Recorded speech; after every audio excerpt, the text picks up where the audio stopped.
Hello everybody, कैसे हैं आप लोग। तो आप सभी को श्रावण मास की बहुत बहुत सारी शुभकामनाएं। और जो भी मेरे वीडियो देखते हैं, मुझे सब्सक्राइब करते हैं, तो मैं सभी को हृदय से आभारी कहती हूँ। तो जब भी आप किसी पाठशाला में अपने बच्चे को भेजते हैं, उसका एडमिशन होता है, तो वो बच्चा ना प्रॉपर ड्रेस पहन करके जाता है। और स्कूल में भी उसके स्कूल की जो ड्रेस होती है वो चेक होती है, और आप घर से भी उसको पूरी तरह से रेडी करके भेजते हैं। और स्कूल में जाकर के देखा जाता है कि यदि उसकी प्रॉपर ड्रेस नहीं है तो या तो उसे पनिशमेंट मिलता है, और या फिर उसकी डायरी में हम लोगों को लिख करके भेजते हैं कि आपके बच्चे की प्रॉपर ड्रेस नहीं थी। तो ये सब डिसिप्लिन के अंतर्गत आता है, ये कंप्लेन में नहीं आता है। तो जिस तरह से पाठशाला एकदम एक मंदिर की तरह होती है, वहाँ डिसिप्लिन भी सिखाया जाता है।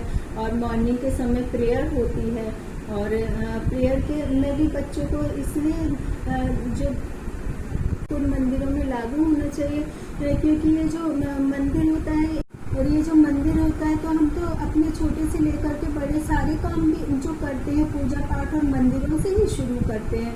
और ये जो मंदिर होते हैं, ये तो श्रद्धा, विश्वास, हमारे रीति रिवाज और ये सब कुछ हमारे संस्कार को दिखाते हैं। और चाहे देश विदेश हो, कहीं भी हो, हर जगह के जो भी धार्मिक स्थल हैं, या फिर वहाँ के राजनेता हैं, या फिर कंपनी में जॉब करने वाले एम्प्लॉयज़ हैं, या फिर जो है धार्मिक गुरु हैं, या फिर सन्यासी, तो सभी के ड्रेस कोड होते हैं। तो देखिए आप, ये जो धार्मिक गुरु होते हैं तो कोई तो भगवा कलर के कपड़े पहनते हैं, और कोई सफ़ेद वेशभूषा धारण करते हैं। तो ये तो जितने भी धर्म में हमें अपनी वेशभूषा भी अलग धारण करनी होती है।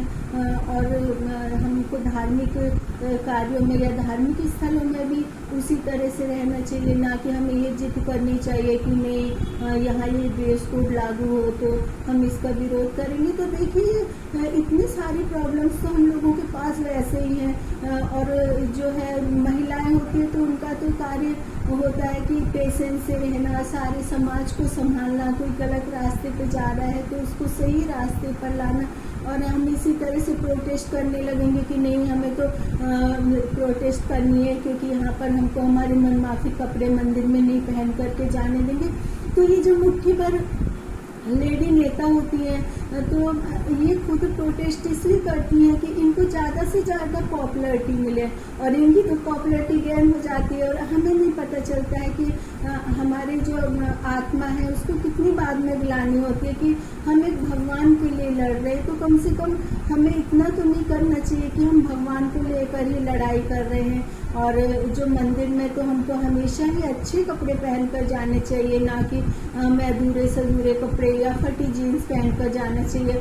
क्योंकि यदि आप बहुत अरबपति हैं, क्योंकि अरबपति लोग या करोड़पति लोग भी इसी तरह की ड्रेस पहन सकते हैं। मुझ जैसे तो गरीब घर के जो मेरे बच्चे हैं वो तो इस तरह से कपड़े नहीं पहन करके जा सकते।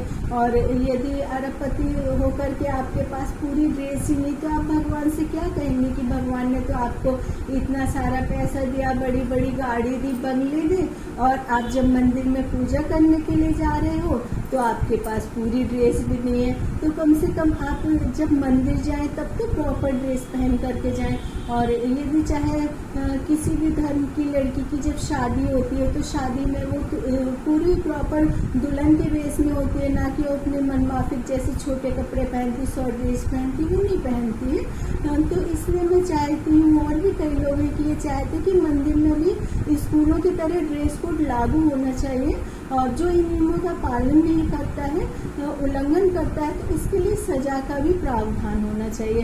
तो आप देखिए, अब्दुल कलाम हमारे देश के राष्ट्रपति भी थे, कितने बड़े साइंटिस्ट भी थे वो, तो उन्होंने बहुत ज़्यादा गरीबी में दिन बिताए थे। तो जब वो स्टूडेंट लाइफ में थे तो उनकी आर्थिक स्थिति बहुत ही ज़्यादा ख़राब थी। तो वो जिस जगह पर रहते थे वहाँ पर पानी की बहुत शॉर्टेज रहती थी, और कई बार तो उन्हें पीने के लिए पानी भी नहीं मिलता था।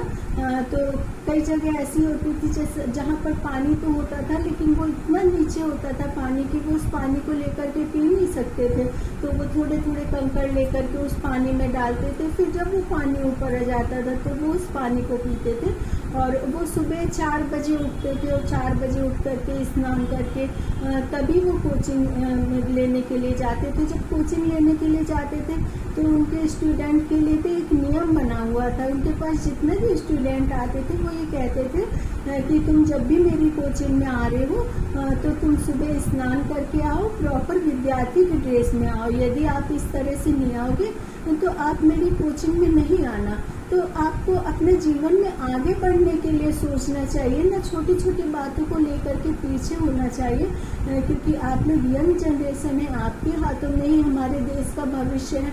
आप चाहे किसी भी तरह के कपड़े पहने, लेकिन जब आप मंदिर में जाएं या स्कूल में जाएं तो कम से कम आपको इस तरह से कपड़े पहन करके जाने चाहिए जिसमें कि हमारे भारतीय संस्कारों की झलक दिखे। देखिए हमारे जितने भी धार्मिक स्थल हैं और जितने भी पर्यटक स्थल हैं, सभी पर विदेशों से भी लोग आते हैं। जो जितने भी धार्मिक स्थल हैं वहाँ पर भी विदेशों से आते हैं और कई लोग तो यहाँ पर ही आकर के बस जाते हैं। तो आप उनके विदेश वालों की ड्रेस देखिए, उन्हें तो ये भी नहीं पता रहता कि हमारे यहाँ किस तरह की ड्रेस पहनी जाती है, लेकिन यहाँ पर आकर के वो लोग हमारे यहाँ की ड्रेस ही पहनती है। आप मथुरा वृंदावन में कभी जा कर के देखिए, जो लेडीज़ होती हैं वो प्रॉपर साड़ी पहनती हैं और वो टीका भी लगाती हैं और ज़मीन पर ही बैठती हैं, वो भजन गाती है। और जिस तरह से ज़मीन पर बैठ कर के जितने भक्तों को सिंपल साधारण तरीके से भोजन दिया जाता है तो वो भी उस भोजन को ग्रहण करती हैं।